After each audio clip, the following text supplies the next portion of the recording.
우리가 건강하기 위해서는 노력해야 될 것들이 많습니다. 운동해야 되지요. 또 먹는 걸 조절해야 되고 규칙적인 생활을 해야 되고 절제할 수도 있어야 합니다. 운동을 한다. 절제가 없으면 그 운동도 어쩌면 우리의 건강을 해하게 됩니다. 음식을 조절한다. 그것도 절제가 없으면 우리의 몸을 도리어 해하게 될 수도 있습니다. 항상 우리는 무슨 일이든 절제가 필요합니다. 이처럼 건강하기 위해서는 다양한 노력들이 필요합니다. 그런데 우리가 건강하기 위해서는 또 한 가지 중요한 노력이 있습니다. 그것은 무엇이냐면 나의 지금 건강 상태를 정기적으로 점검하는 일이 필요합니다. 내 몸이 지금 어떤 상태인지, 내 몸에 혹시 문제가 있는 건 없는지 날마다 내 몸의 상태를 점검하는 일이 대단히 중요한 일일 수밖에 없습니다. 사실 우리 신앙생활도 마찬가지입니다. 우리가 신앙생활을 건강히 잘하기 위해서는 당연히 예배 드려야 되죠. 말씀 봐야 되고 기도해야 되고 주의 일에 열심을 내고 전도하는 일들 분명히 우리 모두는 해야 할 일들인 겁니다. 그러나 중요한 것은 우리가 신앙이 건강하기 위해서 무엇인가를 많이 하는 것, 그것도 중요한 일이지만 그거 못지않게 정말 중요한 것이 있다면 내 신앙의 상태를 점검하는 일들이 사실은 굉장히 중요하고 필요하다라는 겁니다. 왜 그러냐면 우리 중에 그 누구도 완전한 신앙을 가지고 있는 사람은 없기 때문입니다. 이게 무슨 말이냐? 결국 이런 뜻 아니겠습니까? 누구든지 신앙의 목적을 상실할 수 있고 누구든지 신앙의 방향을 얼마든지 잃을 수 있다라는 겁니다. 얼마든지 신앙이 변질될 수도 있는 거예요. 또 얼마든지 우리의 신앙이 바리새인과 서기관처럼 교만한 사람이 될 수도 있고 언제든지 우리의 신앙이 외식과 위선으로 가득 찬 그런 신앙도 얼마든지 될 수 있기 때문입니다. 때로는 내가 하나님 노릇하는 신앙을 가질 수도 있기 때문에 그렇습니다. 그렇기 때문에 우리는 날마다 나의 신앙을 점검하는 일들이 굉장히 중요한 일로 여겨져야 합니다.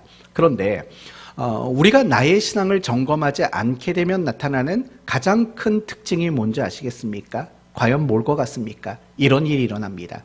남의 신앙을 점검합니다. 항상 내 신앙을 점검하지 않으면 나타나는 증상은 반드시 내가 가지고 있는 신앙의 다양한 것들을 근거로 남의 신앙을 점검하고 남의 신앙의 점수를 매기고 하는 이런 비판의 일들이 일어나게 되는 거예요. 여러분 잘 아시는 마태복음에 그런 말 나오죠. 내 눈에 있는 들보를 빼고 밝히 본 후에야 형제의 눈에 티를 빼리라 라고 말을 하는 거예요. 무슨 말인 거 아니에요? 내 자신을 점검하지 않으면 우리의 눈에는 다른 형제 자매의 눈에 있는 티만 보게 되는 거예요. 남을 점검하고 남을 비판하고 남을 판단하고 하는 정죄하는 이런 일들이 일어나게 돼요. 그러나 내 신앙을 점검하는 사람들은요, 남을 함부로 비판하고 점검하지를 못해요. 왜냐하면 내 신앙의 모습들을 여실히 알고 있기 때문에 그런 거예요. 따라서 우리가 건강한 신앙을 가지기 위해서는 반드시 무엇인가를 많이, 얼마나 열정적으로, 얼마나 열심히 했느냐, 이거보다 중요한 것은 내 신앙을 꾸준히, 정기적으로 늘 내 신앙을 점검해 보는 이런 일들이 대단히 중요한 일이라고 말할 수 있는 거예요. 그래서 오늘 말씀은 오늘 본문에 등장하고 있는 인물들을 통해서 특히 베드로와 요한이라는 사도들의 모습을 근거로 우리의 신앙을 점검해 보는 그런 시간을 가지려고 합니다. 오늘 말씀을 통해서 여러분의 신앙을 좀 솔직하고 정직하게 확인할 수 있는 그런 시간들이 좀 되었으면 합니다. 먼저 오늘 본문의 이야기를 간단하게 살펴보도록 하겠습니다. 사도행전 3장을 보면 성전 미문에 앉아있던 안진뱅이가 고침을 받게 됩니다. 이 사도행전 4장 넘어와서도 그 이야기가 연속적으로 연결되고 있는 겁니다. 1절 말씀을 보면 사도들이 백성에게 말할 때 제사장들과 성전 맡은 자와 사두개인들이 이르되라고 말합니다. 지금 안진뱅이가 고침 받았고 그래서 많은 사람들이 이 사도들을 주목하고 있었던 겁니다. 그들에게 사도들은 예수 그리스도의 죽음과 부활이라는 복음의 메시지를 전하게 됩니다. 그리고 그 결과 남자만 5천 명이나 되는 숫자가 회개하고 믿음을 갖게 됩니다. 남자만 5천 명이었다면 그 이상의 사람들이 예수를 믿게 되는 일들이 분명히 일어났을 것입니다. 그런데 성전 안에 있었던 사람들, 예를 들면 제사장, 성전 맡은 자들, 사두개인들, 이들은 굉장히 싫어했어요. 지금 사도들이 예수 그리스도의 죽음과 부활을 전하는 그 사실 자체를 굉장히 못마땅하게 생각을 했다고 말합니다. 이유는 뭡니까? 제사장의 경우에는 사람들을 가르치는 일들은 자신들만의 고유의 임무라고 생각을 했던 거예요. 그런데 제사장도 아닌 베드로와 요한이 사람들을 모아놓고 그들에게 무엇인가를 가르치는 것 자체가 마음에 들지 않았던 겁니다. 그러면 성전 맡은 자들은 왜 싫어했을까요? 많은 사람들이 모였기 때문이죠. 그래서 혹여나 성전 안에서 어떤 문제가 일어날 것을 걱정했기 때문입니다. 그래서 사도들이 사람들을 모아두고 그들에게 하나님의 복음을 증거하는 그 일 자체를 싫어할 수밖에 없었던 겁니다. 그러면 사두개인들은 왜 싫어했을까요? 그들은 부활을 부정하는 사람들이었습니다. 그들은 부활이라는 것 자체, 영적인 것 자체, 천사라는 것 자체, 그것들을 부정하는 사람들인 거예요. 그런데 죽었던 예수라는 사람이 살아났다라고 전하는 그 말을 그들은 기뻐할 일이 없을 수밖에 없었던 겁니다. 그래서 각각 이유는 다릅니다. 우리만이 가르칠 수 있는데 이 성전 안에서 문제가 생기면 어떻게 돼? 부활이 어디 있어? 각자의 이유는 다 다르지만 그들은 동일하게 싫어하는 마음이 있었기 때문에 이 사도들을 붙잡아 감옥에 가두게 된 겁니다. 그리고 5절 이하를 보시면 이제 더 많은 지도자들이 모여서 베드로와 요한을 신문하게 됩니다. 아마도 이들은 예루살렘 공의회 회원들이었을 겁니다. 그들이 모여서 베드로와 요한을 향해서 이제는 재판을 하게 된다라는 겁니다. 그때 베드로 사도는 성령이 충만했다고 8절 말합니다. 이에 베드로가 성령이 충만하여 그러면서 그 백성의 지도자들을 향해서 뭐라고 말하냐면 10절과 11절에 대한 이야기예요. 너희가 알아야 된다. 너희가 버린 예수가 바로 메시아고 그리스도다라는 이런 하나님의 복음을 그들이 베드로가 증거하게 되는 겁니다. 이게 오늘 본문의 내용입니다. 이 본문의 내용을 가지고 저는 여러분과 세 가지 관점에서 우리의 신앙을 점검해보는 시간을 가지려고 합니다. 첫 번째 점검할 내용은 이겁니다. 나는 하나님을 위해 사는가? 또는 나는 무슨 일이든 하나님을 위해 하는가? 라는 이 부분을 먼저 점검했으면 좋겠습니다. 여러분 자신에게 먼저 질문을 하십시오. 제가 여러분에게 또다시 질문을 하겠지만 여러분이 신앙생활은 누구를 위해서 하십니까? 여러분이 신앙의 행위를 가지고 있는 것은 누구를 위해서 하시는 겁니까? 대답은 둘 중에 하나일 뿐입니다. 하나는 자기 자신을 위해서, 또 하나는 하나님을 위해서 한다. 둘 중에 하나의 답이 여러분이 표현해야 될 내용일 겁니다. 그 답에 대한 이야기는 잠시 후에 하고 먼저 오늘 본문을 다시 한번 생각해 보십시오.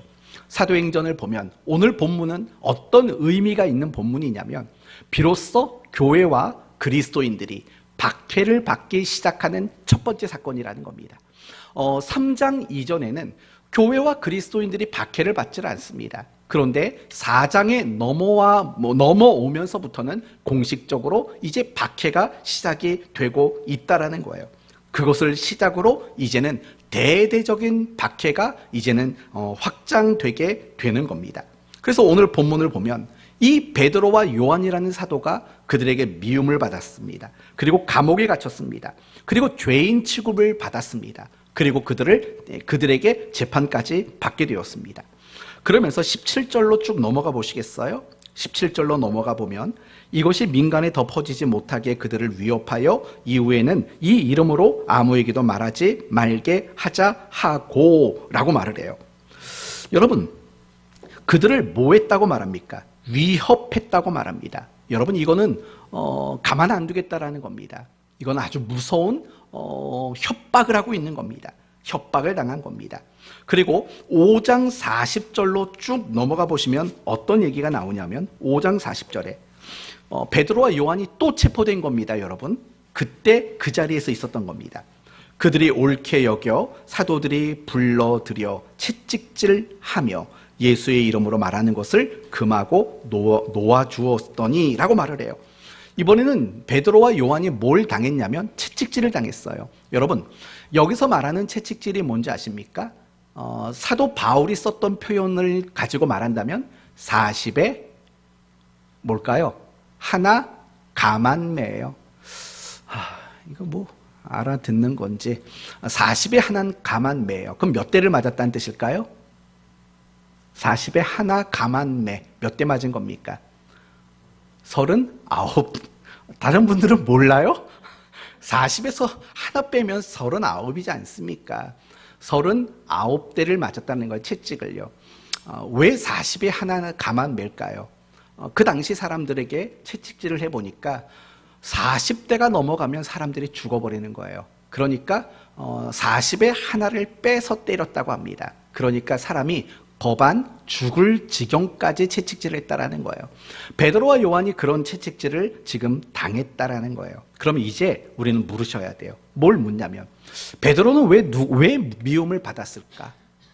또 베드로는 왜 재판을 받았을까? 베드로는 왜 채찍에 맞았을까? 베드로는 왜 위협을 당했을까? 도대체 무엇 때문에 그런 걸 당했을까? 이 질문을 해봐야 됩니다. 혹시라도 베드로 사도가 뭔가를 잘못한 게 있었을까요? 뭐 윤리적으로, 도덕적으로, 아니면 무슨 현행법에 뭔가 잘못된 것이 있었을까요? 그렇지 않습니다. 오늘 본문 구절을 보면 뭐라고 표현을 하냐면 베드로가 이렇게 말합니다. 만일 병자에게 행한 착한 일에 대하여라고 말해요. 착한 일에 대하여. 지금 베드로 사도가 채찍에 맞고 미움을 당하는, 위협당하는 이 모든 일들은요, 그가 어떤 악행을 저질러서 이런 일을 당한 게 아니에요. 그러니까 베드로가 말하죠. 이 착한 일에 대해서 너희가 궁금하다면 내가 대답해 주겠다. 이런 식으로 대답을 하는 걸 보면 결코 어떤 악행 때문에 베드로가 이런 일들을 당하고 있지는 않다는 것을 알 수 있어요. 그럼 베드로는 왜 채찍까지 맞았을까요? 자기가 사도이기 때문에 어떤 신앙상 과시하기를 위해서일까요? 그것도 아닙니다. 오직 한 가지 이유 때문이에요. 베드로가 미움을 받고 위협을 당하고 그리고 감옥에 갇히고 채찍에 맞는 것, 이 모든 건 단 한 가지 이유로만 설명이 될 수 있는 거예요. 그게 무엇이냐? 바로 오늘 본문 10절을 보시면 너희와 모든 이스라엘 백성들은 알라. 너희가 십자가에 못 박고 하나님이 죽은 자 가운데서 살리신 나사렛 예수 그리스도의 이름으로 이 사람이 건강하게 되어 너희 앞에 섰느니라. 무슨 말인지 아십니까? 지금 베드로 사도가 이런 모든 것들을 당한 이유는요, 오로지 예수 그리스도의 복음 때문이라는 거예요. 그래서 그가 하는 이야기는 다 뭐냐면 11절과 12절에 대한 모든 얘기의 중심에는 예수 그리스도를 소개하고 있다라는 거예요. 결국에 지금 베드로 사도가 미움과 감옥과 재판과 위협과 채찍에 맞는 이 모든 이유는 뭐냐? 바로 예수 그리스도의 복음 때문이라는 거예요. 이 말을 넓은 의미로 바꾸어서 표현한다면 베드로가 당한 이 모든 일들의 이유는 오직 하나님을 위해서라고 말할 수 있다는 거예요. 바로 이 부분을 가지고 우리는 내 자신의 신앙을 점검해 봐야 하는 거예요. 여러분은 어떻습니까? 여러분은 신앙생활을 열심히 하는 것, 여러분이 신앙의 어떤 일들을 행하는 것, 이 모든 것은 다 누구를 위해서 하십니까? 오늘 여러분 예배 드리러 나왔어요. 예배는 도대체 누구를 위해 나오셨습니까? 성경을 왜 읽으십니까? 기도는 누구를 위해서 하십니까? 금식은 누구를 위해서 하고 그 헌금, 봉사, 그리고 여러분이 열정을 발휘하는 이 모든 일들은 다 누구를 위해서 그런 일을 하고 계십니까? 여러분은 누구를 위해서 사십니까?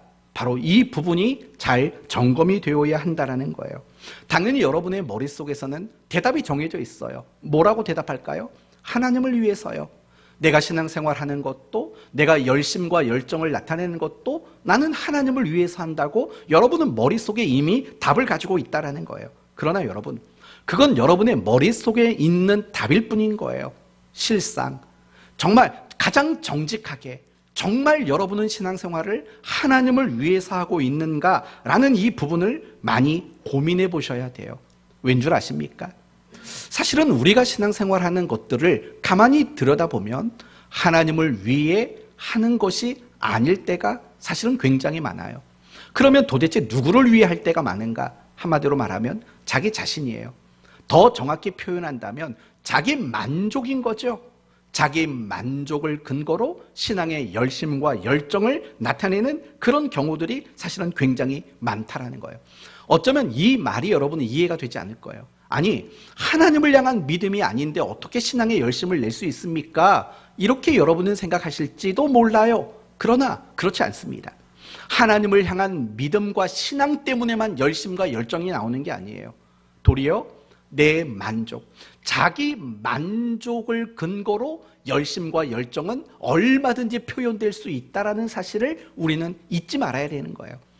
사실은 이게 성경에서 우리에게 가장 지적하고 싶어하는 그 가르침 중에 굉장히 중요한 대목이 바로 이 부분이라고요. 예를 들면 구약 이스라엘 백성들을 한번 생각해 보십시오. 그들은 하나님에 대한 어떤 종교적 열심에 대한 남다름이 있었어요. 그리고 하나님께 바치는 무수한 재물이라는 게 그들에겐 있다고요. 여러분 알고 있지 않습니까?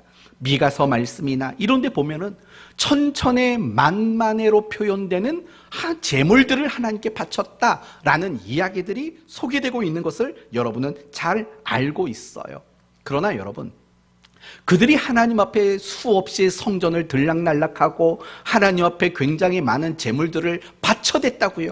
얼마나 많은 피와 기름과 고기를 하나님께 드렸는지 몰라요. 그런데 그게 정말 하나님을 위해서였나 생각해 보십시오. 그럴 것 같습니까? 전혀 그렇지 않습니다. 만약에 그들이 행한 모든 열심과 열정들이 하나님을 위한 것이었다면 그들은 결단코 우상 숭배를 겸하여 섬기지 않았을 겁니다. 그러나 이스라엘 백성들은 하나님을 섬기면서도 바알을 섬기는 일들이 늘 있었지 않습니까? 그런 것들인 거죠. 정말 하나님 그분만을 위한 일들이 아니었던 겁니다. 아까 말한 대로 미가서 6장에 이런 말이 나와요.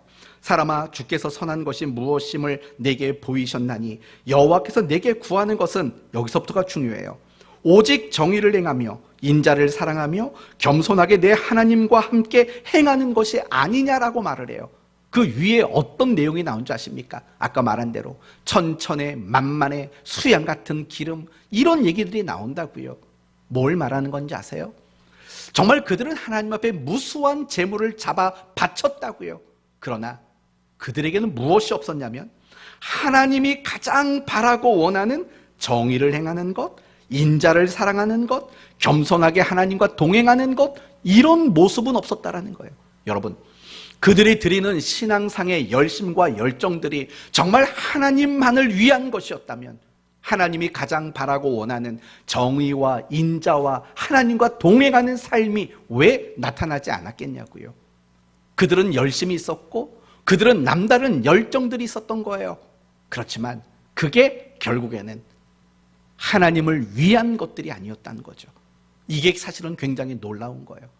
바리새인과 서기관의 이야기도 너무 똑같이 나와요. 바리새인과 서기관들, 그들은 누군지 아십니까? 열정과 열심이 남달랐던 사람들인 거예요. 그래서 성경은 이렇게 말하죠. 너희가 박하와 회양과 근체의 11조를 드리되 라고 말하는 거예요. 이거는 그들에게 있었던 열정과 열심에 대한 표현들이에요. 그렇다면 그들은 그런 열정과 열심을 가졌는데 과연 하나님을 위해서 열정과 열심이 발휘가 됐을까요? 그렇지 않습니다. 그 다음 대목이 뭐라고 나오냐면 율법에 더 중한 바 정의와 긍휼과 믿음은 버렸도다. 아까 미가서에서 말한 것과 똑같은 얘기예요. 정의를 행하고 인자를 사랑하고 하나님과 동행하는 것이 아니냐, 그 대목과 정확히 일치하고 있는 내용이라고요. 그러니 그들 역시, 바리새인들 역시 정말 신앙의 열정과 열심은 남달랐지만 결국 그것이 자기를 위한 게 아니에요. 그러면 이스라엘 백성들, 바리새인과 서기관들, 그들은 과연 그런 열정과 열심을 낼 수 있었던 원동력은 과연 뭘까라고 묻는다면 그에 대한 답은 이걸 수밖에 없어요. 철저히 자기 만족이에요. 자기 의예요. 자기 행복이에요. 자기 성취감이라고요.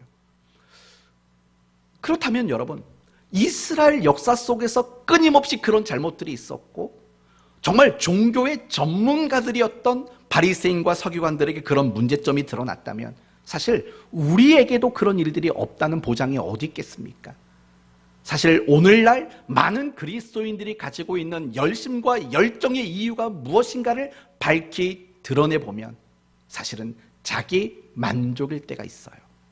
그런 것들을 언제 볼 수 있냐면, 내가 열심히 했어요. 그러나 내 만족이 주어지지 않으면 그 열정이 금방 식어져 버린다고요. 바로 그런 것들이에요. 우리가 하나님을 위한 열심과 열정이라면 사실은 그 마음들이 식어질 수가 없는 거예요.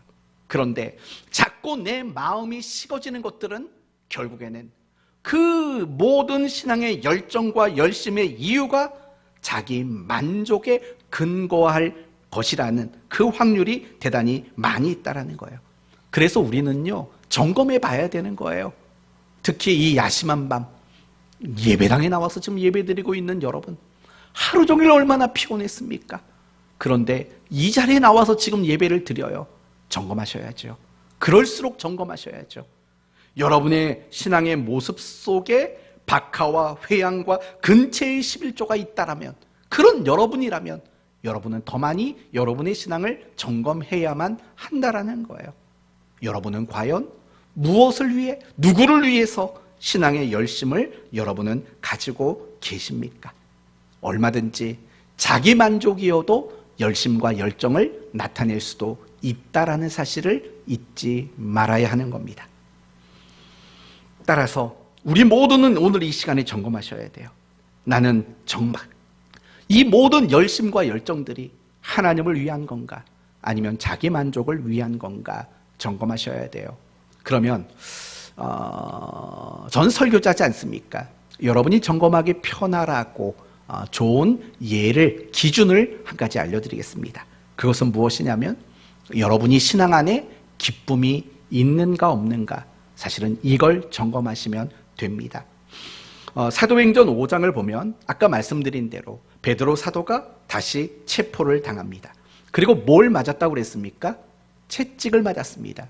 몇 대에서 하나 감한 걸 맞았다고요? 40에서 하나 감한 채찍을 맞았습니다. 근데 여러분, 참 웃기는 얘기가 나와요. 5장으로 한번 쭉 넘어가 보십시오. 5장을 보시면 41절에 이런 말이 나와요. 41절, 사도들은 그 이름을 위하여 능욕받는 일에 합당한 자로 여기심을 기뻐하면서 공회 앞을 떠나니라. 여러분, 이게 웃을 일이냐고요. 계속 붙잡혀 감옥에 들어가고 또 채찍에 그렇게 맞아 죽을 지경이 됐어요. 그런데 그 베드로의 심령 속에는 지금 뭐가 넘쳐나고 있는 거예요? 기쁨이 지금 샘솟고 있다, 이렇게 우리에게 이야기를 하고 있다라는 거예요. 사랑하는 성도 여러분, 바로 이거예요. 내가 신앙의 모든 것들이 정말 하나님을 위한 거라면 우리 안에는요, 이 기쁨이라는 것 자체가 메마를 수가 없는 거예요. 메마를 수가 없어요. 그런데 자기 만족이 이유가 된 열정과 열심 속에는요, 이 기쁨이 늘 쉽게 메말라 버려요. 조금만 만족스러우면 해벨레 아무튼 막 그렇게 좋아가지고 막 그래요. 그런데 조금만 만족스럽지 않으면 우리는 금방 우울 모드로 바뀌게 되어 있는 거예요. 이런 부분들을 가지고 점검하라고요. 여러분이 주일에 예배 나오는 것, 그것이 기쁨이 있는지를 보세요. 여러분이 주일날 각각 자신에게 맡겨진 그 역할을 감당해 나갈 때 나는 기쁨이 있는가를 보세요. 여러분이 성경을 보고 기도하며 행하는 모든 그 열심 속에 정말 기쁨이 있나를 보셔야 돼요. 그 기쁨이 없다면 어쩌면 여러분이 그 일들을 행하시는 이유가 자기 만족일 수도 있어요. 적어도 하나님을 위해서 그 일을 하고 있다고 말하기는 어렵다고 여겨진다는 거예요. 항상 내게 기쁨이 샘솟는다면, 그렇다면 여러분은 하나님을 위해서 그 일을 하고 있을 확률이 대단히 많다는 거예요. 제가 무자르듯이 기다 아니다 말하기는 어렵죠. 그러나 여러분에게 끊임없이 샘솟는 기쁨이 있다면 분명히 여러분은 하나님을 위한 마음으로 그 일들을 하고 있을 확률이 대단히 높다라는 거예요. 그렇지 않다면 자기 만족, 그것이 이유라면 사실은 기쁨은 갈수록 메말라가요. 원망이 많아지고요. 스트레스가 많아질 수밖에 없는 거예요. 여러분 자신을 좀 점검해 보셨으면 합니다. 여러분이 잘 아시는 고린도전서 10장 31절에 이런 말이 있지 않습니까? 그런즉 너희가 먹든지 마시든지 무엇을 하든지 다 하나님 영광을 위하여 하라라고 말을 하고 있어요. 하나님 영광에 대해서는요, 제가 다음 주간에 조금 더 자세히 설명을 드릴 것 같습니다. 결국 중요한 건 뭐냐면 사실은 하나님은 우리에게 이렇게 말하는 거예요. 모든 이유는 하나님이 되어야 한다라고 말하는 거예요. 내가 앉고 일어서는 것, 내가 가고 멈추는 것, 그리고 내가 하고 있는 신앙의 모든 내용들이, 이유들이 다 하나님을 위해서라는 거예요. 예배를 나오는 거, 순종하는 거, 기도하는 거, 참는 거, 또 우리가 하나님을 위해서도 울고 협력하는 거, 모든 것들 다 하나님을 위해서 하는 자가 되라고 성경은 우리에게 그렇게 말해주고 있어요. 바로 그런 자리에 뭐가 있냐면요, 항상 기쁨이 있는 거예요. 항상 기쁨이 있는 거예요. 정말 오직 하나님 그분만이 이유이고 목적인 사람에게는 이 기쁨이 중단되질 않는다는 거예요. 이걸 가지고 여러분의 신앙을 먼저 점검해 보셨으면 좋겠어요. 그리고 바라는 건 이 시간 이후로 우리 모두가 하나님이 이유가 됐으면 좋겠어요. 우리가 전도를 나가는 거, 이것도 우리 역시 하나님을 위한 거죠. 우리 교회는 전도하는 교회야, 이걸 내세우기 위한 이유는 될 수 없는 거죠. 모든 게 다 하나님이 이유가 되는, 하나님을 위해서만 그 일들을 하는 이런 마음으로 여러분이 신앙생활을 할 수 있었으면 좋겠습니다. 이제 두 번째 우리가 점검해야 될 것이 있습니다. 과연 하나님은 내게 머릿돌이신가? 라는 부분을 우리는 또 점검했으면 좋겠습니다. 오늘 본문 11절을 보면 이런 말이 나옵니다. 이 예수는 너희 건축자들의 버린 돌로서 짐 모퉁이의 머릿돌이 되었느니라 라고 말해요. 간단히 말하면 그거예요. 그 당시 종교 지도자들은 예수님을 무엇 취급했다는 겁니까? 버린 돌 취급을 했다라는 거예요. 그러나 사도들은, 그리고 많은 그리스도인들은 그 예수를 머릿돌로 여겼다라는 거죠. 여러분, 버린 돌은 뭡니까? 쓸모없는 거고 불필요한 거고 무가치한 겁니다. 그러면 머릿돌은 무엇입니까? 언젠가 여러분에게 말씀드린 바가 있는데, 오늘날에는 머릿돌은 하나의 정보를 표시하는 돌판에 불과합니다. 어떤 시행사가, 어떤 건설사가 몇 년도 몇 월 며칠에 이 건물을 지었다, 땅의 넓이며 건평이며 얼마나 된다라는 이 건물과 관련된 정보를 알려주는 작은 돌판이 오늘날에는 머릿돌이라고 해요. 그러나 옛날에는 달랐던 거예요. 적어도 2000년 전에 머릿돌이란 무엇이냐면 그 집의 위치와 크기와 방향을 결정짓는 가장 중요한 처음 놓는 돌, 그게 바로 2000년 전에 머릿돌의 의미와 가치였던 거죠. 이처럼 사도들은 예수님을 뭐라고 말하냐면 머릿돌이십니다. 가장 중요한 분이십니다. 나에게 있어서 가장 가치 있는 분이십니다라고 사도들은 이야기하는 거예요. 그러나 그 시대 종교 지도자들에게 예수는 버린 돌이었다라는 거죠. 바로 이 부분을 가지고 우리의 신앙을 한번 점검해 보자는 거예요. 여러분에게 하나님은 어떤 분이십니까? 정말 머릿돌이십니까? 버린 돌이십니까? 여러분에게 하나님은 가장 중요한 분이십니까? 아니면 그냥 중요한 것 중에 하나이신 분이십니까? 이 부분을 여러분 점검해 보셔야 돼요. 그렇다면 나에게 하나님이 머릿돌이신지 아니면 버린 돌이신지 그걸 확인하는 가장 좋은 방법은 뭘까? 바로 이렇게 말씀을 드리면 됩니다. 하나님의 뜻입니다. 하나님의 뜻. 내가 하나님의 뜻을 고민하고 하나님의 뜻을 묻고 그 하나님의 뜻을 따라 살아가는 일들을 놓치지 않는다면 바로 그 사람은 하나님을 머릿돌로 여기는 사람이라는 거예요. 하나님의 뜻을 날마다 고민하고 하나님의 뜻을 날마다 따라 순종하려고 하는 사람이라면 바로 그 사람이 머릿돌일 수밖에 없다는 거예요. 그러나 반대로 하나님의 뜻은 상관없어요. 관심도 없어요. 오직 내 소견, 내 생각과 내 뜻이 중요한 거예요. 그게 바로 예수님을, 하나님을 머릿돌 취급하는 것과 다르지 않다라는 거예요. 그러니까 가만히 보면 공통적인 게 있는 거예요. 아까 처음에 뭘 얘기했습니까? 과연 나는 하나님을 위해 하는가, 자기를 위해 사는가 라는 얘기를 했지 않습니까? 이 부분도 마찬가지인 거예요. 내가 정말 하나님을 머릿돌로 여기는가 버린 돌로 여기는가는 똑같은 거예요. 그분의 뜻이 중요한가 아니면 내 뜻이 중요한가 라는 이 부분이 가장 중요한 기준이라고 말할 수 있다는 거예요. 항상 내가 무엇을 선택할 때도 그건 하나님의 뜻이 기준이 되어야 되는 거예요.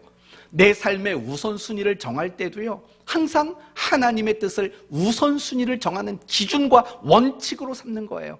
바로 그런 사람이 하나님을 머릿돌로 여기며 살아가는 사람이라고 말할 수 있다는 거죠. 그러면 이런 하나님의 뜻이라는 기준으로 여러분 자신을 점검해 보셔야 돼요. 여러분에게 있어서 하나님의 뜻은 어느 정도 위치를 차지하시나요?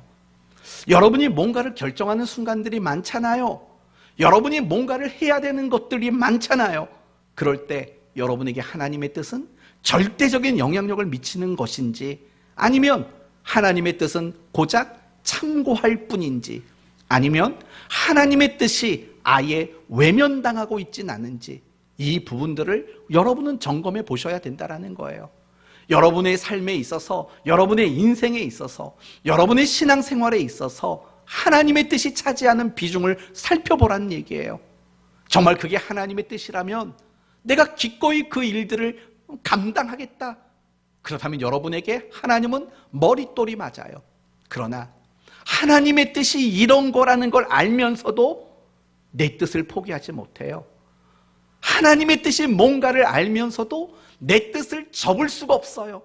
그래서 끝끝내 우리는 내 뜻을 고집하게 된다면 그게 바로 버린 돌로 여기는 것과 다르지 않다라는 거예요. 이제 여러분의 삶에 하나님은 머릿돌이신지 버린 돌이신지 과연 점검이 되셨습니까? 우리는 인생을 살면서 정말 끊임없이 하나님의 뜻을 물어야 돼요. 내가 너무 잘 되고 형통할 때 하나님의 뜻을 물어야죠. 왜냐하면 이유가 있으니까. 뜻하지 않은 좋은 소식들이 들려올 때 물으셔야죠. 이유가 있으니까. 그러나 반대로 내가 원하지 않는 일들을 마주하는 그 순간에도 물으셔야죠. 하나님의 뜻이 무엇이냐고. 왜냐? 그 속에도 하나님의 뜻은 담겨져 있기 때문에 그런 거죠. 내가 무엇인가를 하고자 할 때 하나님의 뜻을 물어야죠.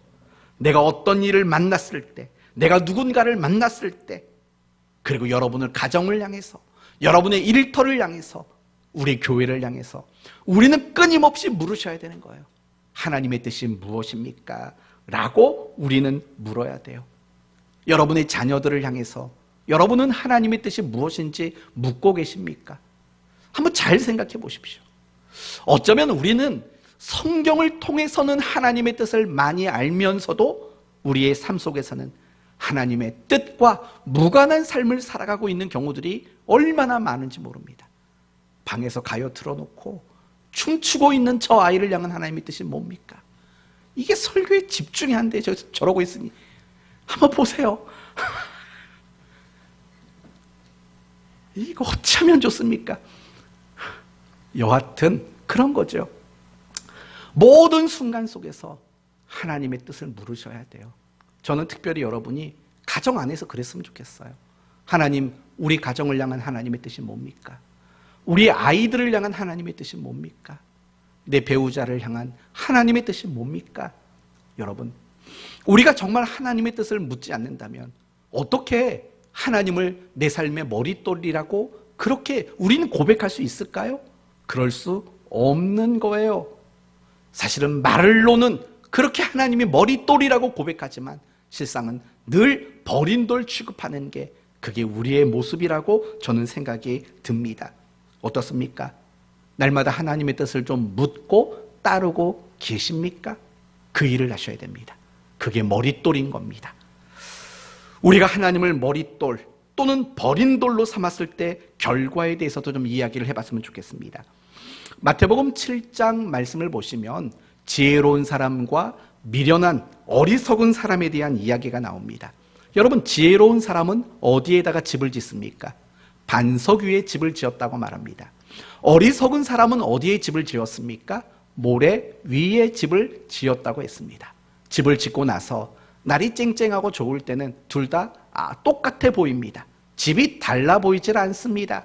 그런데 문제는 비가 나고 창수가 나고 바람이 불었을 때의 문제가 나타나는 거죠.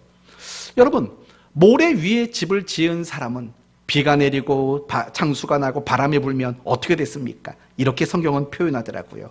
그 무너짐이 심하니라 라고 말을 해요. 그러나 반석 위에 집을 지은 그 집은 비가 나고 창수가 나고 바람이 불어도 뭐라고 표현되어 있냐면 이렇게 돼 있어요. 무너지지 아니하나니라고 말하고 있는 거예요. 여러분, 저는 이게 굉장히 중요한 결과라고 생각이 듭니다. 우리가 하나님을 머릿돌로 삼는다면 결국 우리에게는 신앙이 무너지질 않는 거예요. 여러분, 우리의 인생에는요, 끊임없이 비바람이 부는 인생일 수밖에 없어요. 알지 않습니까? 다윗도 그런 고백을 했잖아요. 여호와는 나의 목자시니 내게 부족함이 없으리로다. 푸른 초장과 쉴 만한 물가, 그게 전부가 아니었잖아요. 그 인생이 뭐가 더 있었습니까? 사망의 음침한 골짜기가 있었어요. 그게 단가요? 원수의 목전도 있다고요. 결국 인생에는 비바람이 불어요. 비바람이 분다고요. 그런데 중요한 것은요, 우리가 하나님을 머릿돌로 삼게 된다면 인생의 비바람이 왔을 때 우리의 신앙은 무너지질 않아요. 이 신앙이라는 말 속에는 이런 게 들어있을 거예요. 기쁨, 평안, 감사, 소망, 은혜, 이런 것들이 들어있을 거라고요. 그게 무너지질 않아요. 이상하죠? 그러나 반대로 정말 하나님을 버린 돌 취급하는 사람들은요, 인생의 비바람이 불기 시작하면 한순간에 무너져요. 기쁨 무너지고, 평안 무너지고, 감사 무너지고, 소망 무너지고, 은혜 무너져요. 이렇게 무너짐이 심할 수밖에 없는 거예요. 바로 그게 결과인 거예요. 그렇다면 이런 결과들을 보면서 여러분 자신도 생각해 봐요. 나는 인생의 비바람이 왔을 때 나는 쉽게 무너지는가? 아니면 안 무너지는가? 이런 것들을 보면 되는 거죠. 만약에 무너진다면 어쩌면 여러분은 하나님을 버린 돌로 여기고 있을지도 몰라요. 그분의 뜻과 상관없이 살아왔기 때문에 그래요. 그래서 경고할 수가 없는 거예요. 그러나 인생의 비바람이 불어도 여러분의 신앙이 흔들리지 않는다면 그것은 여러분은 하나님을 머릿돌로 여긴 거예요. 하나님의 뜻을 붙잡고 살아갔던 거예요. 하나님의 뜻을 가장 가치 있는 것으로 여기며 살아왔다라는 거예요. 그 이유가 뭔지 아십니까? 하나님은 죽은 자도 살려내시는 분이기 때문에 그래요. 오늘 본문 10절을 보시면 너희와 모든 이스라엘 백성들은 알라. 너희가 십자가에 못 박고 하나님이 죽은 자 가운데서 살리신, 하나님이 살리셨대요. 죽은 자 가운데 살렸대요. 여러분, 죽음이라는 게 뭐라고 생각하십니까? 죽음은 가장 두려운 거예요. 죽음이 왜 두려운지 아십니까? 경험해 본 적이 없기 때문에 두려운 거예요. 내가 죽음을 경험해 봤다면 어쩌면 죽음이라는 건 그렇게 두려운 일이 아닐 수도 있어요. 다 마찬가지 아닙니까? 아기를 낳는 게 두려워요. 왜 두려워요? 아기 낳아본 적이 없으니까 두려운 거예요. 아기 낳아본 사람은 그래도 대충은 알아요. 그래서 그냥 막연한 두려움이 없다고요. 마찬가지인 거예요. 죽음을 경험해 본 사람이 없잖아요. 그러니 죽음은 모든 사람에게 있어서 가장 두려운 거예요. 가장 힘든 문제예요. 뿐만 아니라 죽음은 누구도 극복할 수가 없는 영역이에요. 그런데 하나님은 어떤 분이라고요? 죽은 자를 살리신 분이라고 말을 해요. 그렇다면 그분을 반석으로 삼는 사람이라면 얼마나 견고한 인생이 될 수 있겠냐고요. 얼마나 안전하고 얼마나 복이 되는 인생을 살 수 있겠냐고요. 그런데도 우리는 여전히 자기 소견, 자기 생각, 자기 느낌, 자기 바람, 자기 소원, 자꾸 이런 것들을 근거로 신앙생활을 하는, 그 버린 돌 취급하는 그런 모습이 있으니까 우리는 담대하지 못하는 거죠. 늘 두려움에 흔들리고 무너지는 이런 신앙인이 될 수밖에 없는 거예요. 사랑하는 성도 여러분, 여러분 자신을 점검하시기 바라요. 여러분에게 있어서 하나님은, 또 넓게 말하면 신앙은 머릿돌인가요? 아니면 버린 돌이신가요? 하나님의 뜻이 기준이라고 말했어요. 그것을 근거로 여러분 신앙을 점검해 보시기를 바라요. 가끔씩 부모들이 자녀들을 앉혀놓고 굉장히 곤란한 질문을 합니다. 이런 질문을 하죠. 엄마 편이야, 아빠 편이야? 뭐 이런 거. 또는 이런 질문을 하지요. 엄마가 좋아, 아빠가 좋아. 참고로 3살 미만까지는 나중에 말하는 걸 아이가 선택합니다. 예를 들면 이런 거죠. 엄마가 좋아, 아빠가 좋아. 이 아빠를 마지막에 말하면 애들은 100% 아빠가 좋다고 말합니다. 3살 이하는 그렇게 돼 있어요. 마지막 단어만 기억하니까. 근데 조금 큰 아이들한테 이런 걸 물어보면 굉장히 곤란하죠. 물론 저희 딸은 주관이 강해서 무조건 엄마입니다. 아빠가 제일 좋다고 한 적이 없어요. 다 엄마만 좋다고 합니다. 그러니까 이런 질문을 받으면 아이들은 눈치를 보고 분위기를 보고 대답을 잘해야 됩니다. 그런데 여러분, 분위기에 따라서 달라지면 안 되는 게 있습니다. 그게 뭔지 아십니까? 그리스도인으로서의 분명한 태도입니다. 그리스도인으로서의 분명한 태도. 분위기에 따라서, 상황에 따라서, 현실에 따라서 내가 그리스도인으로서 나타내야 될 그 태도는 결코 달라져서는 안 됩니다. 10절 말씀을 보시면은요, 예루살렘 공회 앞에 선 베드로 사도가 자신이 얼마나 자신을 사형까지 처할 수 있는 그들 앞에 뭐라고 말하냐면 너희는 알라라고 말해요. 너희는 알라. 백성들, 이스라엘 백성들 알라라고 말한다고요. 여러분, 자기의 말을 잘 들어주고 회개하고 예수 믿게 된 사람들 앞에서도 그 모습이었잖아요. 그런데 자기를 죽이려고 그런 마음, 얼마든지 사형까지 시킬 수 있는 그 재판 자리에서도 너희는 알라고 말해요. 그 태도를 바꾸지 않았다고요. 사도로서 가장 정당한 그 태도를 바꾸지를 않아요. 위협을 받아도, 그리고 더 나가서 채찍에 맞아도 그 그리스도인으로서의 태도를 바꾸지 않는다라는 거예요. 이걸 이제 마지막으로 점검해 보자고요. 여러분 어떻습니까? 언제 어디서나 정말 그리스도인으로서의 그 분명한 태도를 나타내고 계십니까? 교회 안에서만 그리스도인의 태도를 가지고 있는 건 아닙니까? 물론 교회 사역을 하다 보면 은연중에 이게 참 그리스도인답지 못한 방법으로 일하는 성도들이 많이 있어요. 그러지 마시고, 그럼에도 불구하고 그나마 교회 안에서는 내가 그리스도인이라는 분명한 태도를 가지려고 해요. 그러면 가정에서는 어떻습니까? 가정에서도 내가 그리스도인으로서의 분명한 태도를 가지고 있는가요?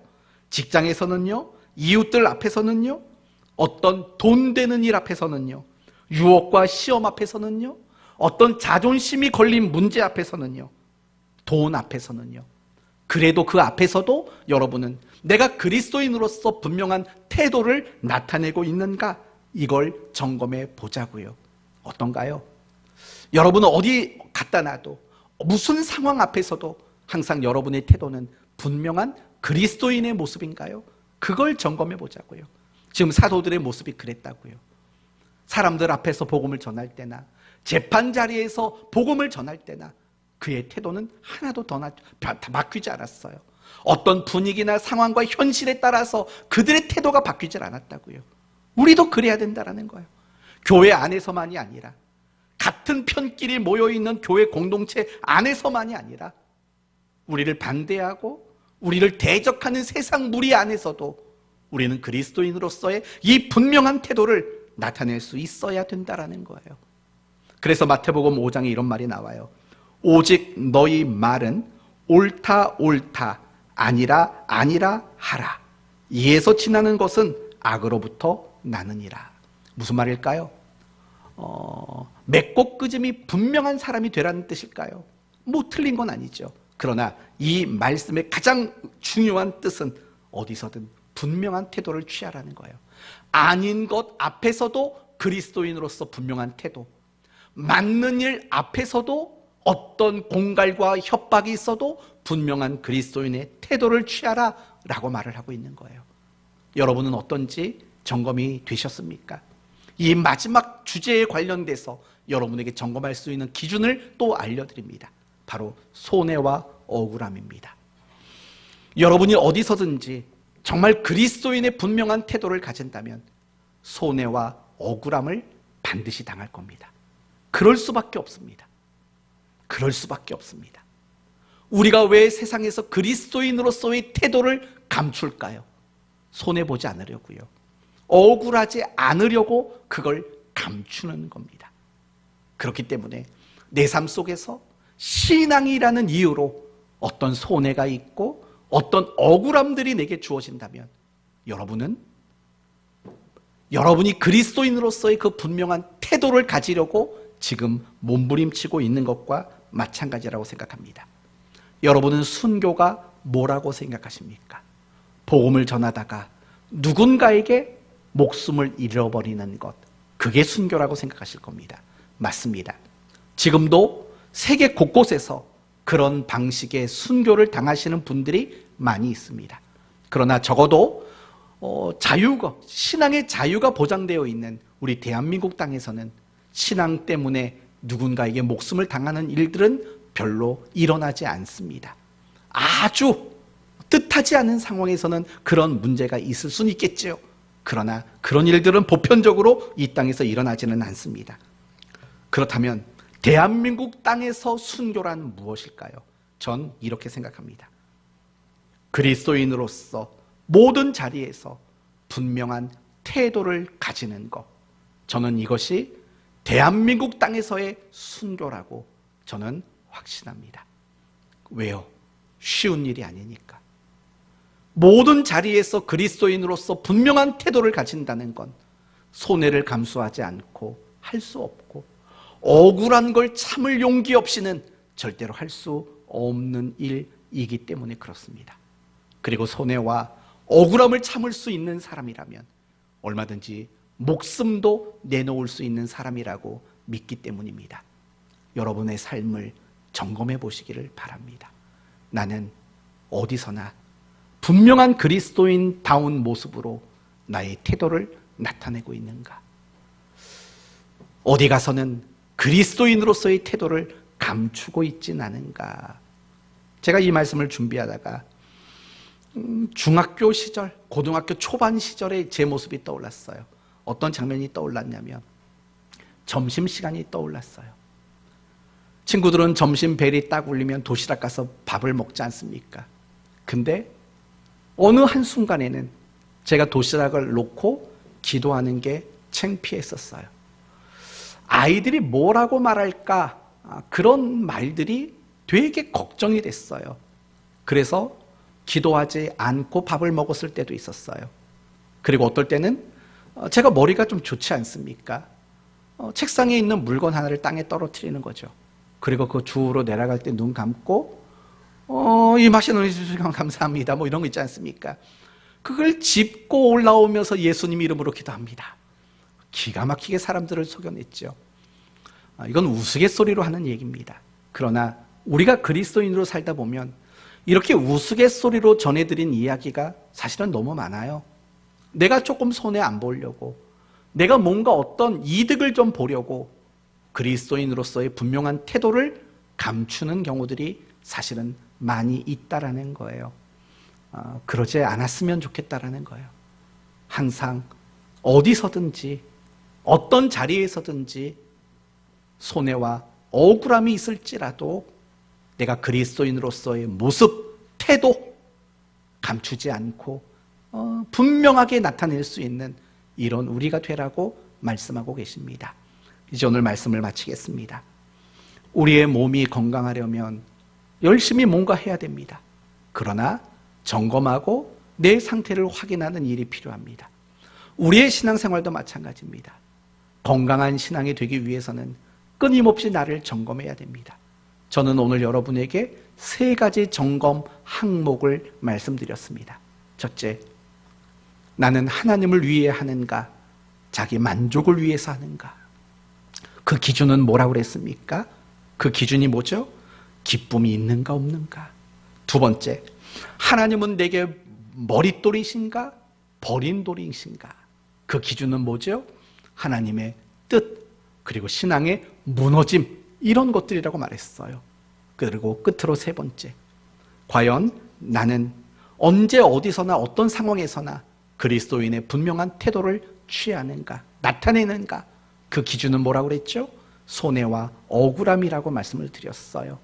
저는 여러분이 오늘 말씀으로 여러분 자신을 잘 점검했으면 좋겠어요. 그래서 여러분의 신앙이 지금도 건강하시겠지만 더 건강해지셔서 인생의 어떤 비바람이 불어도 그 속에서 흔들리지 않고 견고하고 기쁨과 평안을 날마다 누리게 되는 복된 성도 되시기를 예수님의 이름으로 축원드립니다. 아멘. 기도합시다.